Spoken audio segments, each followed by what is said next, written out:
Hi all you lovely people out there. As you know, we're in lockdown and everybody is running out of wine in South Africa because they are not selling any liquor to the South Africans during this time. So we are now getting to drinking the dregs of what's available in our wine cellars, and some of these are not really in great condition anymore. If you have a look at what this cork looks like, and there's a nice big chunk of that cork in the bottom of the bottle.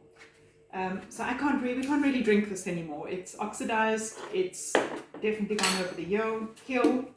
I'm not sure if you all know, but in my previous life, in a previous incarnation, I was in the wine industry for many years. So working with wine is something that I'm familiar with, and I enjoy good wine. But this one, she died and went to heaven. So now we need to do something with it. And the best thing to do with this is to make glühwein. We're in the Western Cape, so it's starting to get a little bit colder. And the weather is getting nice and chilly, so making glühwein at this point is really exciting. We need to get that cork out of the way, so I do this, and then I need to be able to sift the wine into the pot to get any dust off of the wine.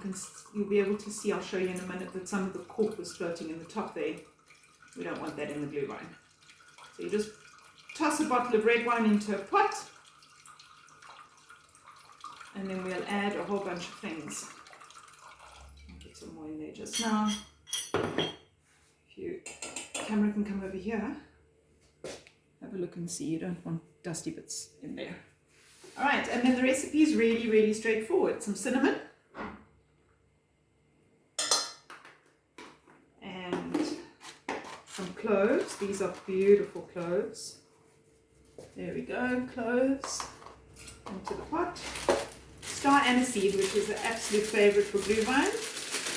So a whole bunch of those go in there. Star aniseed, I don't know if you're familiar with this, but they are so pretty.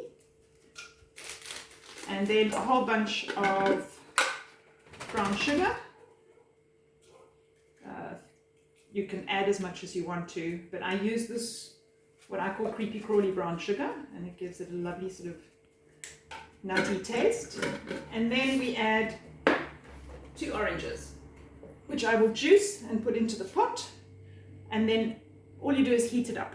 Don't let it boil, just heat it, and when it's nice and warm, you sift it through the strainer again, and there you go, you've got glühwein.